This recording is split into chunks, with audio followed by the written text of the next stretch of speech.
saudaraku inilah neraka yang diancamkan kepadamu. Ini semua bukan menakut-nakuti teman-teman sekalian, tapi sudah menjadi sebuah berita pasti. Tadi saya bilang tanda kutip bocorannya dari Allah. Jangan lalai. Ingat, Atha bin Abi Rabah berkata rahimahullah dengan seorang khalifah sambil menghadap ke wajah raja atau khalifah tersebut, ingatlah wahai Amir Mukminin, kamu lahir di muka bumi ini sendirian, keluar dari rahim ibumu sendirian, tidak menggunakan sehelai kain pun. Kamu pun akan meninggal sendirian, tidak ada sehelai kain pun kecuali kain kafan. Kamu akan dibangkitkan sendirian pada hari kiamat dan kau akan dihisap sendirian. Perhatikan amal-amalmu, karena tidak akan bermanfaat semua yang ada di sekitarmu ini. Jabatan, casing semuanya ini. Rumah mewah, mobil mewah, kelebihan fisik, casing dunia. Makanya Allah Subhanahu wa taala tidak melihat itu semua. Kata Nabi sallallahu alaihi wasallam dalam hadis sahih riwayat Bukhari Muslim, "Innallaha la yanzuru ila suwarikum wala ajsamikum, walakin yanzuru ila qulubikum wa amalikum." Allah tidak butuh melihat paras wajahmu dan poster tubuhmu. Mau tampan kah, mau cantik kah, mau putih kah, mau kekar kah, Allah enggak butuh itu. Casing, judulnya sama, manusia. Tapi Allah melihat kepada hatimu dan amalmu. Tidak ada perbedaan itu. Juga Allah, Nabi SAW mengatakan dalam hadis lain, la farqa baina arabin wa ajamin illa bittaqwa. Tidak ada perbedaan antara orang Arab dan orang Ajam selain orang Arab, kecuali kepatuhannya kepada Allah. Makin patuh, makin mulia di sisi Allah Subhanahu wa taala. Jeleknya paras wajah seseorang, kurangnya fisiknya, kurangnya hartanya, hanya kehidupan dunia. Andai saja ada orang lahir, ini kalau diperumpamakan matanya dua-duanya buta, telinganya tuli, lisannya bisu, kedua tangan dan kakinya puntung, tetap kalau dia berada di atas ketakwaan Allah, dia bisa menjalankan perintah Allah, mungkin dengan panduan kerabatnya ataupun dirawat oleh kerabatnya yang sehat, yang punya fasilitas dari Allah. Kemudian dia meninggal, dia akan dibangkitkan utuh. Kata Nabi SAW, kalian akan dibangkitkan pada hari kiamat. Kalau ahli surga insya Allah, semoga kita termasuk di dalamnya, akan dibangkitkan seperti Adam, 60 siku ke langit. Nggak ada lagi cacatnya. Kecuali ahli neraka, nanti kita akan pelajari, naudzubillah, cacat semuanya, sakit, menderita hanya dengan maksiat yang beberapa menit yang dia lakukan. Tapi ahli surga dibangkitkan seperti Adam alaihissalam, 60 siku ke langit, 27,5 meter, lebih tinggi dari masjid ini. Poster seseorang, begitu menyampaikan Nabi SAW, wajahnya seperti Yusuf alaihissalam. Nggak ada lagi orang jelek, itu cuma di dunia sebentar. Dan hatinya seperti Ayub. Nabi Ayub alaihissalam tidak pernah berkeluh kesah, suka memaafkan orang. Begitu semua hatinya ahli surga. Nggak ada lagi orang saling benci. Bahkan kata para ulama, tidak ada lagi kebencian bagi suami istri yang bercerai. Bagi ahli surga dan ahli surga yang sudah masuk ke dalam surga, pernah ada konflik di dunia akan hilang semuanya itu. Sebelum masuk surga akan dibersihkan semua di timbangan amal. Siapa yang punya hak akan ambil, siapa yang melanggar akan diambil darinya. 24 jam semuanya siksaan, semuanya ya menyakitkan. Tapi di neraka teman-teman tidak ada kematian. Jadi 24 jam non-stop disiksa dan dihukum oleh para malaikat yang keras, kasar, tidak pernah bermaksiat kepada Allah. Allah suruh potong-potong, cincang-cincang, nggak ada toleransi. Mereka bukan seperti kita manusia. Malaikat berbeda dengan manusia, selalu patuh kepada Allah dan tidak ada terbawa perasaan seperti kita. Oh kesian nih, kepalanya sudah pecah, keluar darah semuanya, perutnya sudah sobek. Nggak ada bagi malaikat. Allah menyebutkan dalam Al-Quran surat Tahrim, surah nomor 66 ayat 6, A'udzu billahi minasyaitonir rajim. Ya ayyuhalladzina amanu qu anfusakum wa ahlikum nara waquduhan nas wal hijara 'alaiha malaikatun syadun giladun la ya'sunallaha ma amarum wa yaf'aluna ma yu'marun. Hai orang-orang yang beriman, mumpung masih di dunia, renungi dan dengari baik-baik, resapi, jadikan pegangan hidup, jangan peduli dengan cacian perkataan orang di sekitar kita. Hai orang beriman, selamatkan dirimu dan keluargamu dari api neraka yang bahan bakarnya dari manusia dan batu. Dijaga oleh malaikat-malaikat yang kasar, keras, tidak pernah menolak apa yang Allah perintahkan dan selalu mengerjakan apa yang Allah titahkan. Nggak ada waktu, kata ulama tafsir, maknanya tidak ada istirahatnya malaikat itu, tidak ada capeknya, selalu siap setiap saat untuk mengganggu, menghukum, menyakiti dan seterusnya. Ini Allah sudah peringatkan. Hati-hati teman-teman. Neraka bukan penjara yang hanya sekedar dijaga oleh manusia biasa yang punya rasa capek, rasa jenuh, tidur, istirahat, makan. Neraka itu dalam sebuah hadis yang sahih riwayat Bukhari dikatakan, yu'ta bi jahannam yaumal qiyamah wa 'alaiha sab'una alfu zimam ma kulli zimamin sab'una malakan yajurrunaha. Neraka akan didatangkan pada hari kiamat ditarik dengan 70.000 rantai. Di setiap satu rantai ada 70.000 malaikat yang menariknya. Ini bukan tempat main-main teman-teman, bukan tempat main-main. Dan Allah Subhanahu wa taala memberikan kita banyak sekali solusi untuk selamat dari api neraka. Sudah disampaikan sebagaimana akan kita jelaskan nanti pada penutupan bahasan insyaallah. Neraka teman-teman, kita mulai dengan poin pertama, sudah ada. Neraka sudah ada, bukan akan diciptakan. Sebagaimana keyakinan kaum Mu'tazilah. Kelompok ini yang menisbatkan diri pada Islam mengatakan surga dan neraka belum ada, sehingga akhirnya mereka menolak nas-nas syar'i yang jelas.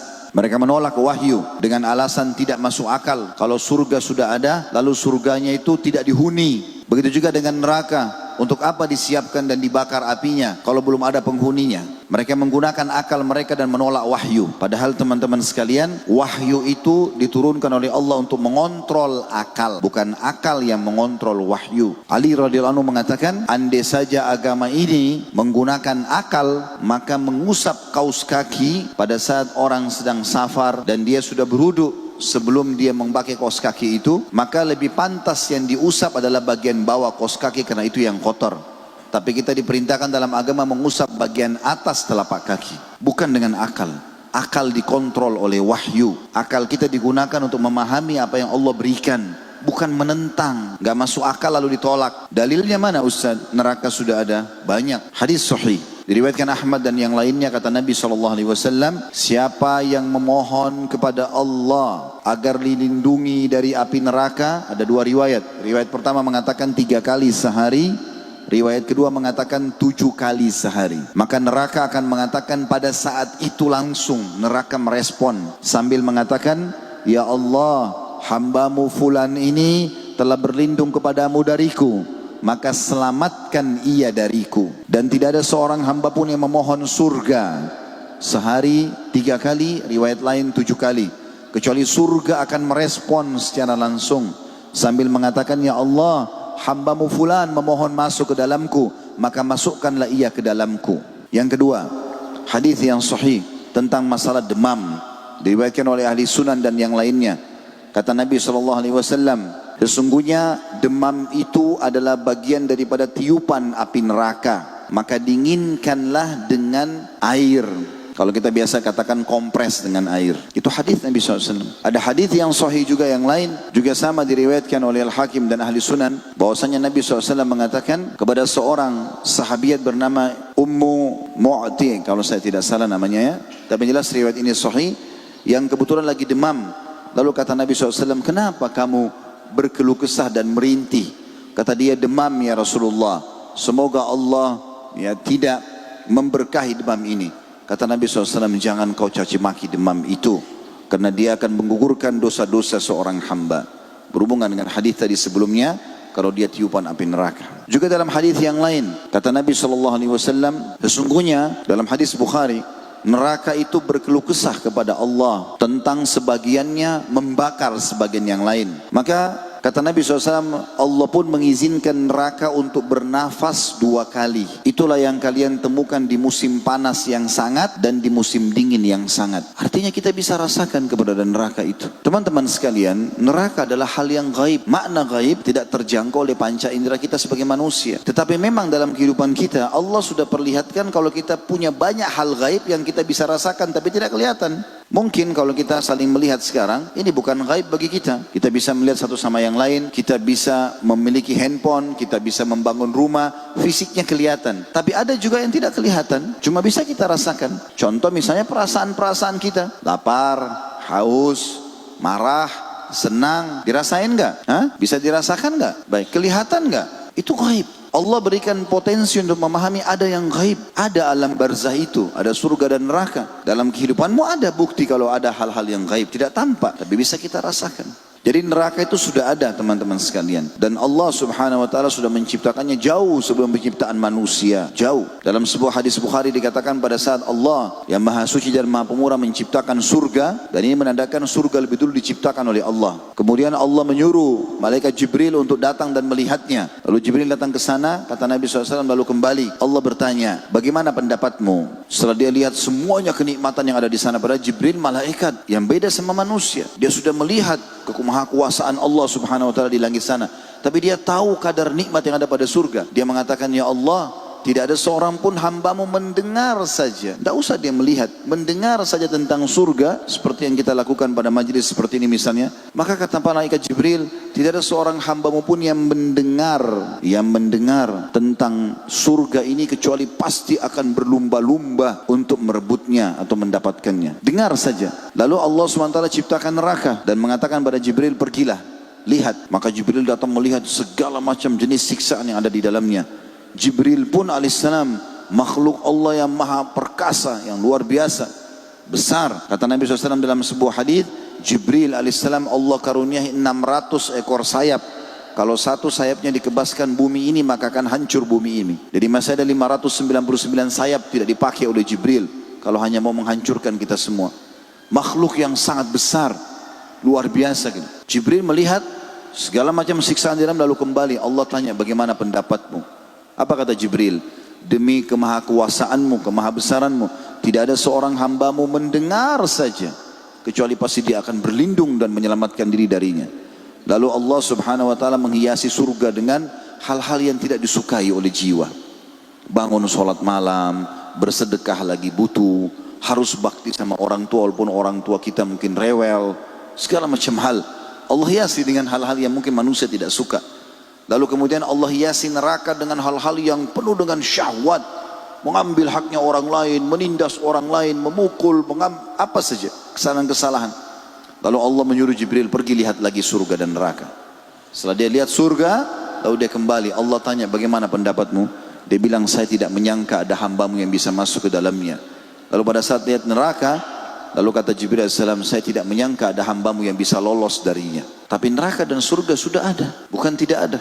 Makanya Nabi SAW juga mengatakan kepada para sahabat, ingatlah, surga seseorang di antara kalian lebih dekat dengan kalian daripada tali sendal kalian sendiri. Azan, sholat, ada orang tua bakti, ada orang miskin sedekah, tiap hari buat kebaikan, tinggalkan haram, mati masuk surga. Mudah sekali. Toh kita juga semua akan mati. Sesehat apapun badan kita, setinggi apapun jabatannya, sebanyak apapun hartanya, mati. Ujungnya mati, tidak bisa kemana-mana, pasti mati. Qul innal mauta alladhi tafirruna minhu fa innahu mulaqikum thumma turadduna ila alimil ghaibi wasyahada fayunabbi'ukum bima kuntum ta'malun. Katakanlah hai Muhammad, bahwasanya kematian yang engkau lari darinya pasti akan mendatangi kalian.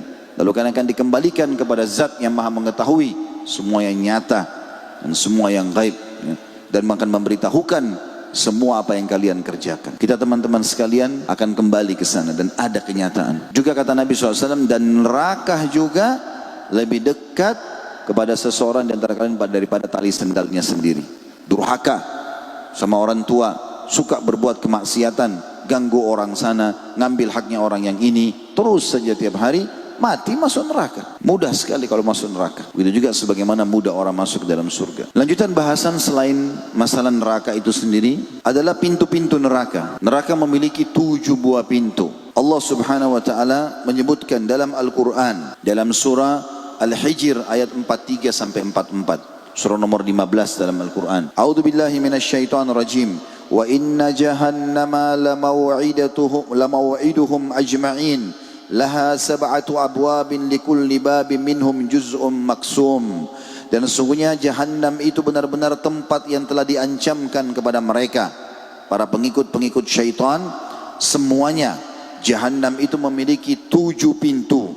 Tiap-tiap pintu telah ditetapkan untuk golongan yang tertentu dari mereka. Ibnu Juraij berkata tentang ayat di atas, yang pertama, pintu pertama namanya Jahannam. Kemudian pintu kedua bernama Ladza. Pintu ketiga Hutama. Pintu keempat Sa'ir. Pintu kelima Saqar. Pintu keenam Jahim. Dan pintu ketujuh yang paling berat adalah Hawiyah, yang paling dasar. Pintu-pintu neraka tertutup rapat, sebagaimana Allah berfirman, sesungguhnya api itu ditutup rapat atas mereka. Dalam surah Al-Humazah, surah nomor 104 ayat 8. Innaha alaihim mu'sadah. Sesungguhnya neraka itu pintunya akan menutup. Makna lainnya juga apinya akan melekat di kulit-kulit seseorang di antara mereka.